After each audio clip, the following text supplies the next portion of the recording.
গুড্ডু দাদার বাড়িতে যে গুড্ডু দাদার পড়ার টেবিল, গুড্ডু দাদার পুরো বাড়ি ঘুরে দেখছে কোথায় গুড্ডু দাদার কি কি আছে। দেখো ওখানে পড়াশোনা করে গুড্ডু দাদা, ওখানে গুড্ডু দাদার বইপত্র আছে, দেখো সব খুঁজছে কোথায় কি আছে।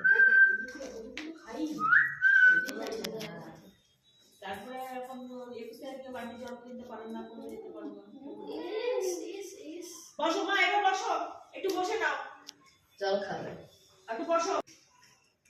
শরীরটা কতখানি ড্রাই হয়ে গেছে। বাড়িতে জলও খাচ্ছে না, তোমাদের ওখানে বাগানে ছুটতো